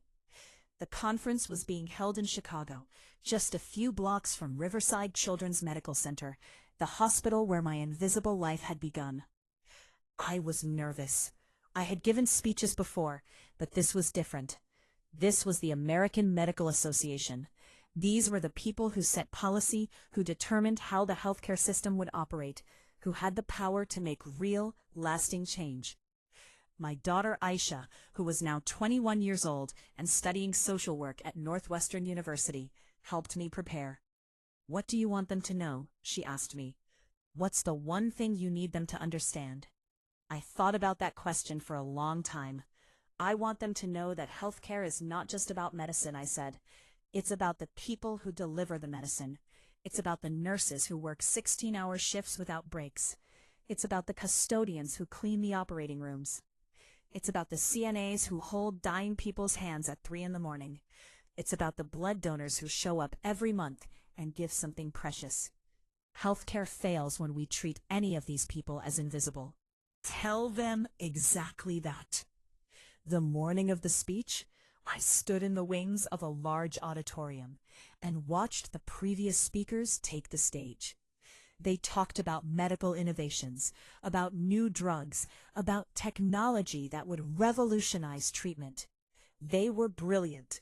They were impressive.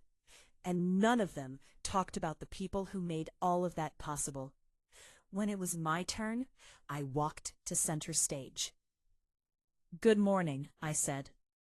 "My name is Priya Das. 15 years ago, I was invisible.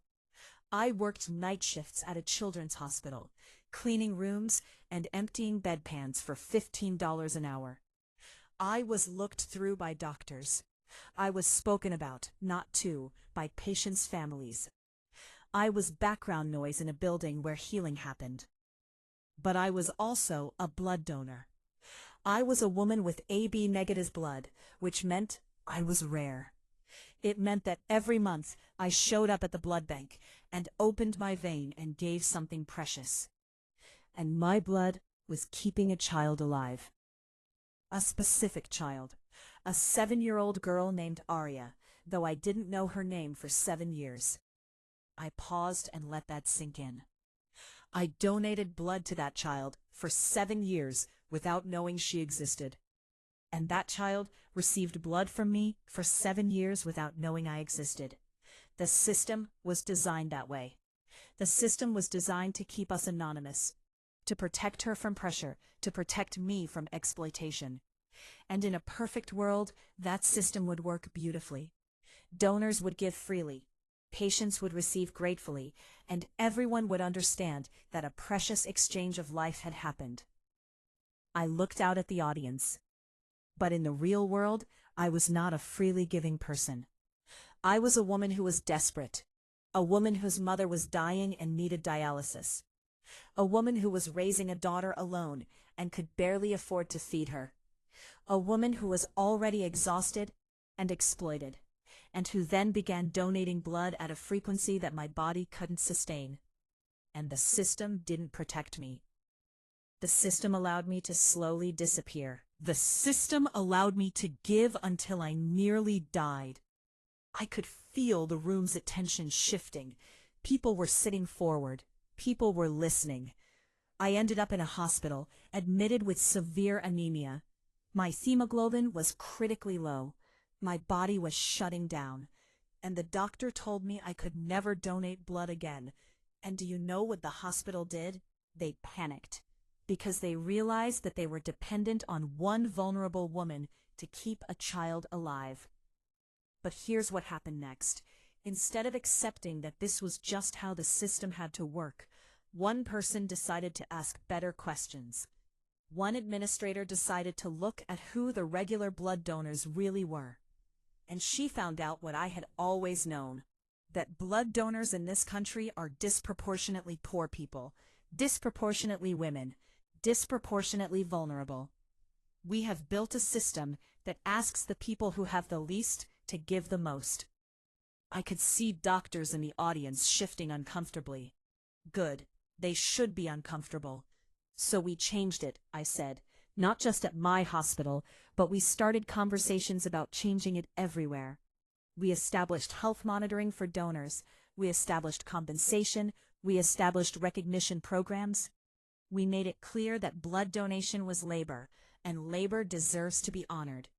But none of that would have happened if someone had not decided to see me. If Sarita Sharma, the mother of the child my blood was saving, had not approached me in a parking lot and said, "I know what you are doing, and I see you." If Dr. Chatterjee had not decided that sometimes rules need to be bent in service of justice. If Meena Patel had not looked at the data and said, "This system is broken, and we need to fix it." I'm telling you this story because I need you to understand something. Every time you go to a hospital, every time you receive medical care, you are benefiting from invisible labor. You are benefiting from people who are working in conditions that would horrify you if you actually saw them. You are benefiting from people who are giving more than their bodies can handle because they have no other choice. And the question is, what are you going to do about it? I stepped back from the microphone, and the room was completely silent. Then Dr. Chatterjee stood up and applauded. Then other people stood up. Within moments, the entire auditorium was standing. But I wasn't crying because they were applauding. I was crying because I knew that change was going to come. Not because of this speech, but because the words had finally been said in a room where people had the power to act on them. After that speech, things moved quickly. The American Medical Association launched a task force on blood donor health and safety. I was invited to be a consultant. Hospitals across the country started reaching out to ask for advice on how to reform their blood donation programs. Articles were written about the system that had nearly killed me. But more importantly, something shifted in the culture. People started asking questions about the invisible people in their hospitals. They started looking at wage equity. They started thinking about what it really meant to treat healthcare workers with dignity. It wasn't a revolution. It was slow, it was incremental. It was the kind of change that happens one conversation at a time, one policy at a time, one person finally deciding to see another person. And I was no longer invisible. Sarita's nonprofit grew. It expanded beyond blood donation reform to address healthcare equity more broadly. She hired staff. She partnered with hospitals. She created training programs for medical professionals about how to see and honor the invisible workers in their facilities. She asked me to be the director of programming. "I can't take another job," I said. "I'm already consulting with the AMA. I'm speaking at conferences. I'm doing interviews. I'm exhausted." "You're exhausted because you're trying to do everything," Sarita said. "But you can't do everything. You can do one thing really well, and that thing is helping other people see what happened to you so it doesn't happen to them." So I said yes. I joined Sarita's organization full-time. I worked with hospitals to establish ethical blood donation programs. I trained nurses and doctors and administrators about healthcare equity. I mentored young healthcare workers who were starting out where I had started, feeling invisible, feeling exploited, not knowing that they deserved better. My mother was proud. She had lived to see her daughter become a doctor in a different way than she had planned. Instead of diagnosing disease, I was diagnosing systemic inequality. Instead of treating patients, I was treating the system that had created the conditions where people like me had to sacrifice themselves. "You are healing the world, Beta," she told me. "That was what I always wanted for you." By the time Aria graduated from medical school, she was 26 years old. She had become a pediatric hematologist, just as she had promised. And she wanted her first job to be at Riverside Children's Medical Center, the hospital where she had received my blood, where the system had been reformed, where she wanted to carry on the work.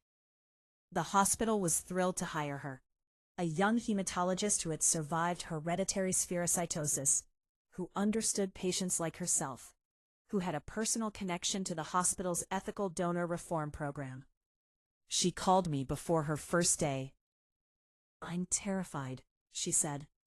"You've been preparing for this your whole life." "No," she said. "I'm terrified because I keep thinking about the fact that I'm only here because you were willing to sacrifice your health for me. I'm only in this position because of you, and I don't know if I'll ever be able to repay that." "Then stop trying to repay me," I said. "Use your position to help other people the way I helped you. That's how you honor the sacrifice. That's how the whole system gets better."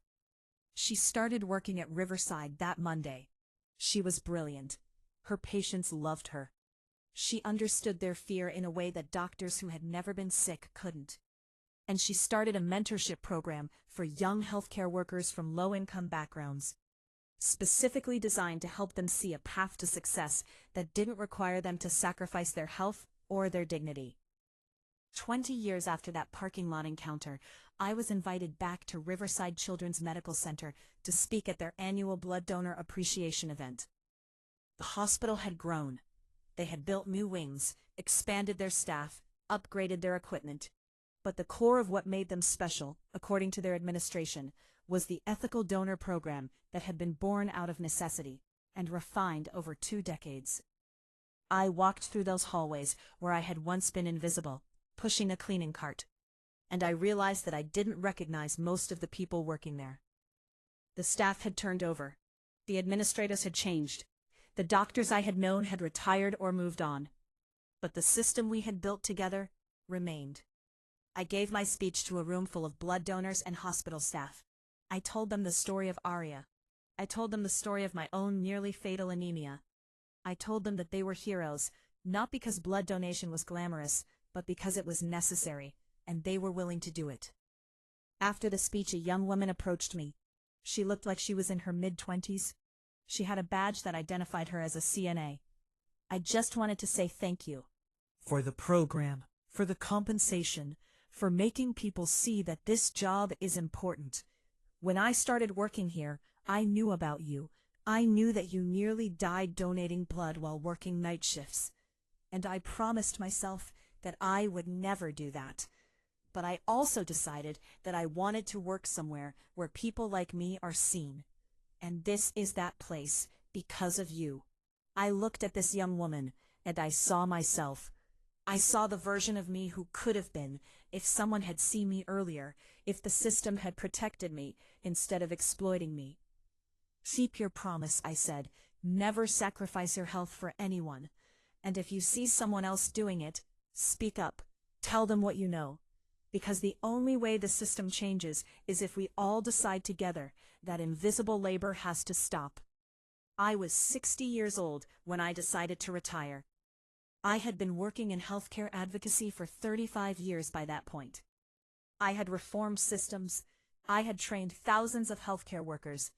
I had helped establish ethical blood donation programs in hospitals across the country. I had done what I set out to do. But I was tired.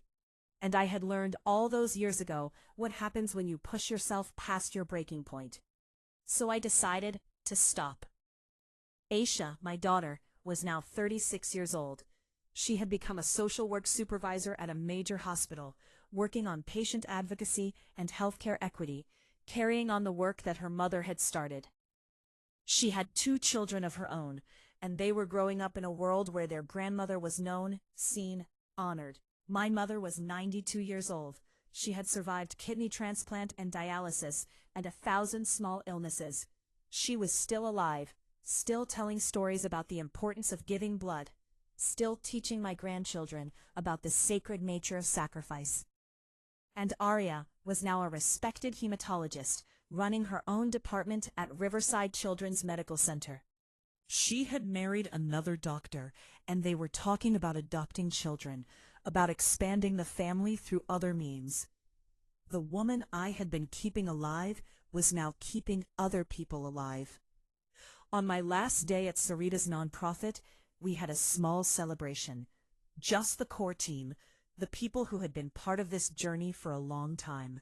Sarita gave a speech about what it meant to work with me, to build this organization together. She talked about how I had come to her as a desperate woman, and how I had become a visionary. Priya showed us that healthcare equity isn't just about money or policy, Sarita said. It's about seeing people. It's about recognizing that the people who do the hardest work deserve the most honor. And she has spent the last 35 years making sure that happens. When it was my turn to speak, I was quiet for a moment. 20 years ago, I was invisible, I said. I thought that was just how life was.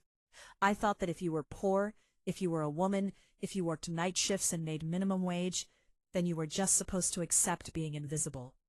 And then Sarita saw me. She looked at me and said, "I see you." And that changed everything. I want to tell everyone in this room, and I want to tell everyone listening to this story, that you are not invisible. You matter. Your work matters. Your sacrifice matters. And if nobody has seen you yet, if you're still waiting for someone to acknowledge your value, I'm here to say it now. You are important. You are enough. You deserve to be honored. I paused, and I looked at Sarita. I'm going to retire, I said. I'm going to spend time with my family. I'm going to rest. And I'm going to know that the work I started continues, not because of me, but because the people I've worked with have taken that work and made it their own. Because Arya is training the next generation of hematologists. Because Aisha is helping patients understand their rights. Because Sarita is pushing hospitals to do better. The invisible person has become visible. And now I'm going to become invisible again, in the best way. I'm going to step back and let other people lead, because that's what real change looks like. It's not about one person. It's about a movement. It's about people deciding together that the way things are is not the way things have to be. I retired in the spring.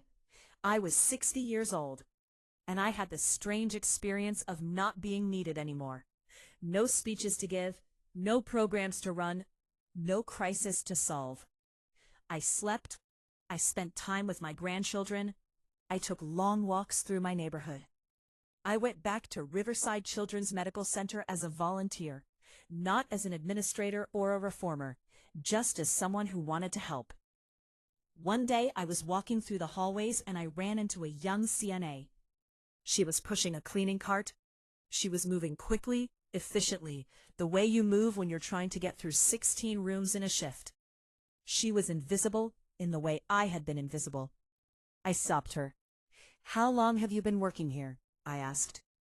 She looked confused. "About 6 months. Why?" "Just checking," I said. "Do you know about the health monitoring program? The one that makes sure you're not donating blood too frequently?" "Yeah," she said. "I'm a regular donor. They're really careful about making sure I don't give too often.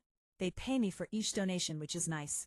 And they check my iron levels every few months to make sure I'm okay." "Good," I said. "That program exists because a woman nearly died from donating blood while she worked night shifts. Don't let that be you, okay? Take care of yourself. Your health matters as much as anyone's." She smiled like she thought I was a little crazy, some random older woman giving her unsolicited advice. But I could see something shift in her expression, some recognition that what she did mattered. that her health was important, that the system was designed to protect her. I had been that woman who gave the advice. Now I was becoming the woman who gave random wisdom to strangers. I was okay with that.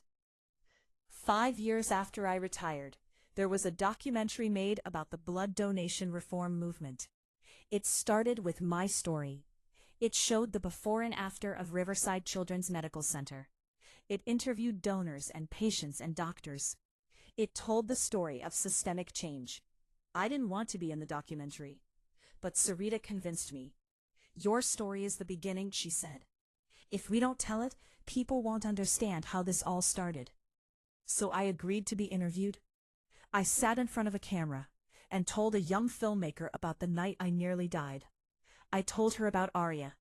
I told her about what it felt like to be invisible. And the filmmaker, a woman named Maya, who was about my daughter's age, looked at me with tears in her eyes.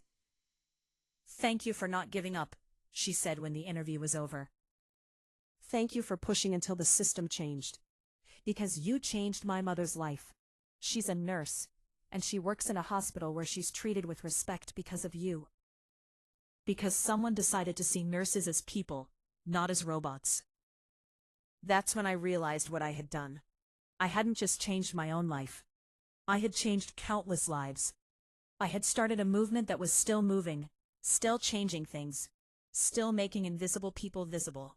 The documentary premiered at a film festival in Los Angeles. Sarita, Arya, Aisha, and I all attended together. We sat in a theater full of people and watched the story of my invisible life be projected on a screen. Watching it was strange. Watching my own suffering be turned into art, into a message, into something that would reach people I would never meet. It was healing in some ways. It was difficult in others. But when it ended, and the lights came up, and the audience applauded, I realized something. This story didn't belong to me anymore. It belonged to everyone. To every person who had been invisible. To every person who was working hard and not being seen. To every person who had a dream that got put on hold because of circumstances beyond their control. My story was their story, and by telling it, I had given them permission to tell theirs. I'm 68 years old now. My mother is 99. She still tells stories about the importance of giving blood, even though she hasn't been able to donate for many years due to her age and health. My daughter is a respected voice in healthcare advocacy. My grandchildren know their grandmother as the woman who changed the blood donation system. They don't know what it was like when she was invisible. They just know that she taught people to see each other. Arya is the head of hematology at Riverside Children's Medical Center. Sarita's nonprofit has branches in 15 states. The blood donation reform movement has expanded beyond blood to address all kinds of invisible labor in healthcare. And me? I'm just a woman who shows up. I volunteer at the hospital where I once cleaned floors. I sit with scared children and tell them stories. I mentor young healthcare workers. I give speeches when I'm asked. I live a quiet life with my family. I'm still visible, but I'm no longer desperate to be seen. I know my value. I know that what I did mattered. I know that the system is better because I refused to disappear quietly. The blood of grace, I learned, is not just about the blood that flows through our veins. It's about the grace we show each other when we finally decide to see. It's about the moment when an invisible person becomes visible. It's about the systemic change that happens when someone says, "I see you," and means it. I want to end this story by asking you something. I've been telling you this story for hours. You've listened to the journey of a woman from invisibility to visibility. You've heard about sacrifice and redemption. You've heard about what happens when someone finally decides to see another person. Now I'm asking you to see. Look around your world. Who is invisible to you? The janitor at your office? The nurse's aide at your hospital? The delivery driver bringing packages to your door? The person cleaning the streets? Who have you been walking past without seeing? And more importantly, what are you going to do about it? Will you see them? Will you thank them? Will you acknowledge their value? Because that's where real change happens, not in policy, not in legislation, but in the moment when one human being looks at another human being and says, I see you. You matter. What you do is important. Like this video. Subscribe to this channel. Tell me in the comments what city you're from, what this story meant to you, who you're going to try to see today. Because I'm building a community of people who understand that visible labor and visible appreciation are how we heal the world. Priya Das is real. The hunger she faced is real. The sacrifice she made is real. The system that nearly killed her is real. But the change is also real. Hospitals across this country have reformed their blood donation systems. Healthcare workers are being treated better. Invisible people are becoming visible. And it started with one woman refusing to disappear quietly. It started with a mother seeing that invisible woman in a parking lot. It started with a system being reformed, one policy at a time. Will you be part of that change? Will you see the people around you? Will you use your voice to help make visible the invisible? That's my ask. That's my prayer. That's my hope for you. Epilogue. 3 years after the documentary premiered, I received a letter. It was from a hospital in rural India. The letter was from a young woman named Priya, just like me. She had watched the documentary. She had seen her own life reflected in mine. And she had decided to start her own reform movement in her hospital. The letter read, Dear Priya, I watched your story and I saw myself. I work in a hospital in a small town, cleaning rooms, working night shifts, earning very little money. I thought my life was just going to be invisible forever. But your story made me believe that I could be visible, that my work mattered, that I deserved to be seen. I started talking to my coworkers about your documentary. I showed them the changes that happened at your hospital. And we decided to push our hospital to make similar changes. It's not easy. There's resistance. There's people who don't understand. But we're pushing anyway. Because we believe that what you did can happen here too. Thank you for not giving up. Thank you for refusing to disappear. You gave me courage. Your sister in struggle, Priya. I cried when I read that letter. Because it meant that my invisible life had become a beacon for other invisible lives. That my struggle had meaning beyond my own experience. And I realized that's what happens when you refuse to be invisible. You inspire others to refuse it too. You start a movement that spreads further than you could ever imagine. One woman, one moment of being seen, one decision to push back against injustice. That's all it takes to change the world. And so we come to the end of this story. A story about blood and sacrifice and the terrible weight of keeping people alive while being invisible yourself. A story about what happens when someone finally sees you.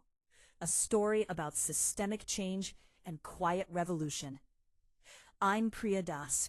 I was invisible, and then I wasn't anymore. And if my story has reached you, if you've listened this far, then I need you to know something. You are not invisible either. Whatever you do, however humble it might seem, whatever you give, it matters. Your sacrifice matters. Your work matters.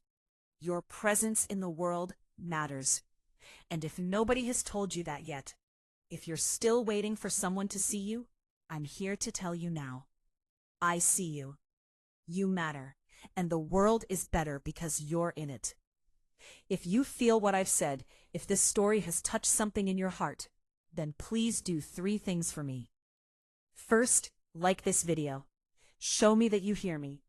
Show me that women's voices matter. Show me that stories like this one are worth sharing. Second, subscribe to this channel. Commit to being part of this community.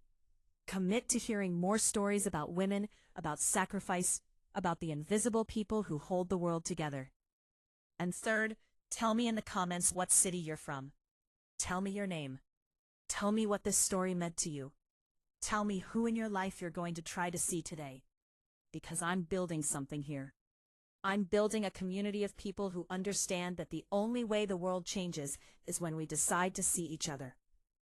Thank you for listening. Thank you for seeing me. Thank you for being part of this story. Until next time, remember, the blood of grace flows through all of us. And grace, real grace, is what happens when we finally decide to look at each other. Be well, be seen, be blessed.